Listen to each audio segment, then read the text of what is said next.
হে everybody, so workflow ডিজাইনের দ্বিতীয় পর্বে আপনাদেরকে স্বাগতম। গত পর্বে আমরা এমপ্যাথাইজ স্টেজ এবং ডিফাইন স্টেজে বিভিন্ন প্রবলেম স্টেটমেন্ট এবং প্রবলেম ডেফিনেশন নিয়ে আমরা কথা বলেছিলাম এবং কীভাবে আপনার ডিজাইন ওয়ার্কফ্লো ডিজাইন করতে কী কী জিনিস কনসিডার করা লাগবে সেইগুলো নিয়ে কিন্তু আমরা কথা বলেছিলাম।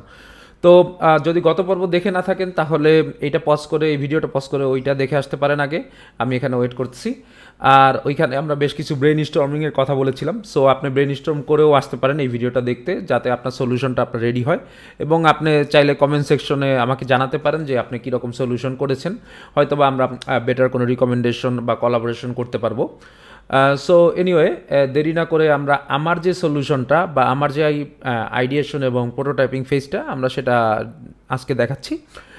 তারপর হোপফুলি আপনার কাজে এটা আসতে পারে এবং আপনি এটার উপর বিল্ড আপও করতে পারেন।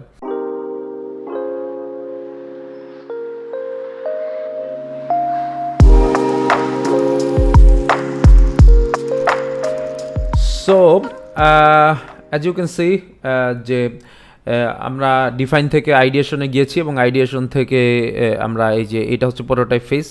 আমি জাস্ট লিখছি মডিফাই, কারণ আপনি আপনার মতো করে মডিফাই করে নিতে পারবেন।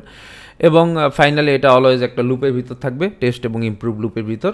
এবং আপনি দেখতে পাবেন যে পুরো জিনিসটা যদি আমরা বার্ডস আই ভিউতে দেখি তাহলে দেখতে পাবেন প্রত্যেকটার সাথে প্রত্যেকটা কানেক্টেড। দ্যাট মিনস আপনি যে কোনো ফেজ থেকে যে কোনো ফেজে আপনি কিন্তু যেতে পারবেন। এই জিনিসটা হচ্ছে মডিউলার একটা জিনিস, ডিজাইন থিঙ্কিং প্রসেস। সো আপনি যে কোনো ফেজ থেকে যে কোনো ফেজে আপনি যেতে পারবেন। ওকে, সো এখন আমরা আইডিয়েশন ফেজে আমরা দেখতে পাচ্ছি। সো আমরা গত পর্বে যে হাউ মাইট উই কোশ্চেনগুলো করেছিলাম সেগুলোর সাপেক্ষে আমরা আইডিয়েশন ফেজে দেখতে পাচ্ছি যে আমি বেশ কিছু ফ্যাক্টরস লিখেছি। যে একটা সবচেয়ে বড় ব্যাপার হচ্ছে টাইম কনস্ট্রেইন থাকে, যে কোনো একটা প্রজেক্ট বা যে কোনো একটা টাস্ক নেওয়ার জন্য একটা টাইম কনস্ট্রেইন থাকে। সো ওই টাইম কনস্ট্রেইনের উপর বেস করে আমাদের ওয়ার্কফ্লোটা মডিউলার হইতে হবে, যাতে আমরা সার্টেন একটা টাইম কনস্ট্রেইনে সার্টেন জিনিস আমরা ডেলিভার করতে পারি। আর এই লিনিয়ার থিঙ্কিং প্রসেসটা হচ্ছে যে একটা পার্ট, যেটা হচ্ছে যে আপনার এক্সপিরিয়েন্সের উপর বেস করে আপনি এস্টিমেট করেন। সাধারণত আপনি যে আগে যেই কাজ করেছিলেন সেটার উপর বেস করে আমি নর্মালি এস্টিমেট করি। সো আমাকে যখন একটা টাস্ক দেওয়া হয় তখন আমি দেখি যে আগে কোন কাজটা করেছিলাম এই টাস্কের মতো করে। সো ওইটাকে আমি চেষ্টা করি যে ওইটার উপর বেস করে করতে। আর আরেকটা জিনিস হচ্ছে যে ওই টাস্ককে আপনার ব্রেকডাউন করে ব্যাকলগে রেখে দিতে পারি যে হ্যাঁ আমরা এই কাজটা এই স্প্রিন্টে করব বা এইবার করব, এরপর হয়তো বা আমরা পরের টাস্কটা করব। সো এটা একটা আইডিয়া। আরেকটা জিনিস হচ্ছে যে আপনার স্কোপটা কিন্তু ক্লিয়ার না হলে আপনার টাস্কের ভালো এস্টিমেট এবং টাইম কনস্ট্রেইনের ভিতর কিন্তু আপনি টাস্কটা ডেলিভার করতে পারবেন না। সো এই জন্য আপনার স্কোপটা খুবই ক্লিয়ার হইতে হবে এবং এই জন্য আপনার স্টেক হোল্ডার ওভারভিউ হতে পারে একটা পার্ট, যে স্টেক হোল্ডার্সের সাথে কথা বলে আপনি স্কোপটা ক্লিয়ার করে নিলেন। তারপর ইউজার ইন্টারভিউ নিয়ে আপনি আরও স্কোপটা ক্লিয়ার করে নিলেন। এবং আপনার আরেকটা জিনিস এনশিওর করা লাগবে যাতে আপনি কুইকলি ইটারেট এবং টেস্টিং করে আপনার তাড়াতাড়ি করে কাজটা সলভ করতে পারেন বা প্রবলেমটা সলভ করতে পারেন। এবং আরেকটা আইডিয়া হচ্ছে যে ওয়্যার ফ্রেমগুলো, কুইক ওয়্যার ফ্রেম যেগুলো ধরেন যে আপনার খুবই লো ডিটেলে কিন্তু কুইক ওয়্যার ফ্রেম, যাতে আপনি মাল্টিপল সলিউশন এক্সপ্লোর করতে পারেন, সেটার ব্যাপারে হয়তো বা আপনি একটা দেখতে পারেন। সো প্রথম দিকে আপনি যদি স্কোপ ক্লিয়ার না থাকে, আপনি অনেকগুলো ওয়্যার ফ্রেম করলেন, সেখান থেকে আপনি আস্তে আস্তে আপনার সলিউশনের দিকে ধাবিত হলেন আর কি। আর আরেকটা জিনিস হচ্ছে যে ডেভেলপার হ্যান্ড অফ একটা চ্যালেঞ্জের কথা বলেছিলাম। সো ওইটাও সলভ করতে আমাদের একটা আইডিয়া হইতে পারে যে আমরা ডকুমেন্টেশন করব এবং অলওয়েজ সবসময় আমরা ডেভেলপারদের সাথে ফিজিবিলিটি ডিসকাশন করব। আর হাই ফিডেলিটির জন্য যে স্মুথনেস এবং কনসিস্টেন্সি যে ব্যাপারটা থাকে সেটার জন্য আমরা ডিজাইন সিস্টেম একটা ফুল ফ্লেজ তৈরি করতে পারি আর কি। এগুলো হচ্ছে পসিবল সলিউশনস। সো আমরা যখন এখন এই যেই টেস্টিং যে আইডিয়াটা, অ্যাকচুয়ালি যে ওয়ার্কফ্লোটা আমি এখানে বানাইছি এতগুলা পার্সপেক্টিভের বেস করে, এগুলো চিন্তা ভাবনা করে, যে আপনার প্রথমে যেটা করতে হবে, প্রথমে আমি যেটা করি আর কি, অ্যানালাইজ করি, তারপর হচ্ছে যে ব্রেক করি, যে ছোটো ছোটো পার্টে ব্রেকিং করি। এরপর হচ্ছে যে আপনার প্রিভিয়াস এক্সপিরিয়েন্স ইউজ করে আমি হচ্ছে যে ইউজার ইন্টারভিউ সাজাই, টেস্টিং সাজাই এবং স্টেক হোল্ডারের সাথে মিটিং করি যাতে স্কোপটা ক্লিয়ার হয়। এরপর হচ্ছে যে আমি ওয়্যার ফ্রেম করি আমরা আইডিয়া সলিউশন হিসেবে, কুইক ওয়্যার ফ্রেম, এবং কন্টিনিউয়াসলি আমি স্টেক হোল্ডার এবং ইউজারদের দ্বারা রিভিউ করাতে থাকি। সো এই জিনিসটা হচ্ছে কুইক ওয়্যার ফ্রেম পার্টে। এরপর আমি হচ্ছে যে যখন আমি একটা সলিউশন মোটামুটি পাওয়া যাই কাছাকাছি, সো সেটাতে আমি তখন হচ্ছে যে আমার হাই ফিডেলিটিতে আমি মুভ করি।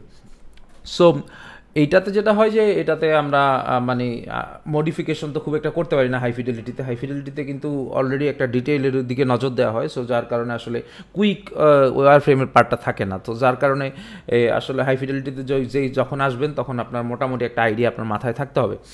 এরপর আপনার হচ্ছে যে ডেভেলপমেন্টের জন্য ফাইন ডিটেলসগুলো আপনার অ্যাড করতে হবে হাই ফিডেলিটিতে। এরপর আপনার কনসিস্টেন্সিটা এনশিওর করতে হবে। সো কনসিস্টেন্সি এনশিওর করার জন্য আপনি একটা ডিজাইন সিস্টেম বানাতে পারেন বা ডিজাইন সিস্টেমে কম্পোনেন্ট অ্যাড করতে পারেন, ম্যানেজ করতে পারেন যত আস্তে আস্তে যখন আপনি হাই ফিডেলিটি ডিজাইনটা আপনি ডেভেলপ করবেন। এছাড়া আরেকটা জিনিস যেটা আমরা বলেছিলাম, ওই যে আমরা একটা ডকুমেন্টেশন রাখতে পারি যেটাতে ডেভেলপারের হ্যান্ড অফের সুবিধা হয়, আপনার হোভার স্টেটে কী হবে, কোনটাতে কী হবে, এবং ডিটেলসগুলো আমরা ডকুমেন্টেশনে রাখতে পারি। আর আরেকটা পার্ট হচ্ছে যে প্রোটোটাইপ তৈরি করা। এই হাই ফিডেলিটির পর যদি আমরা হাই ফিডেলিটির একটা প্রোটোটাইপ তৈরি করি, তারপর আমরা টেস্ট করতে পারি সব কিছু চেক করতে যে আপনার সব কিছু ঠিক আছে কিনা এবং ইউজাররা আসলেই এটা দিয়ে কোনো লাভ করতে পারছে কিনা বা ভ্যালু অ্যাড হয় কিনা।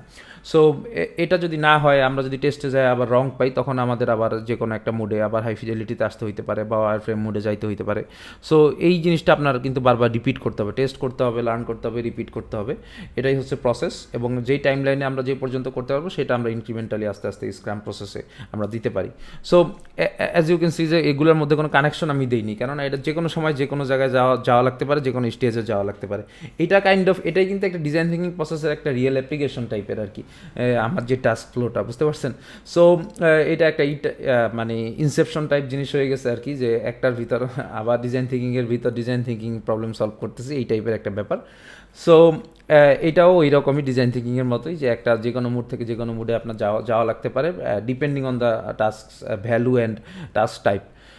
এরপর আপনি যখন এই প্রসেসে কাজ করবেন, তখন আপনি অবশ্যই কাজ করার সময় আপনার বেশ কিছু এক্সপিরিয়েন্স হবে, সেগুলো আপনি আবার এটার উপর ফিট করে আবার ইমপ্রুভ করতে পারবেন আর কি। সো এটাই মোটামুটি আমি যে চিন্তাভাবনা করেছিলাম, আপনার চিন্তাভাবনা ডিফারেন্ট হতে পারে, এবং এটা কিন্তু যে বেস্ট সলিউশন এরকম না, আপনার চিন্তাভাবনাও বেস্ট সলিউশন হতে পারে। সো এটা যতটা বেটার করা যায় আস্তে আস্তে আপনারা ইটারেটিভ প্রসেসে বেটার করতে পারবেন আর কি। আর যে বার্ডস আই ভিউটার কথা বললাম ওইটা তো আছেই।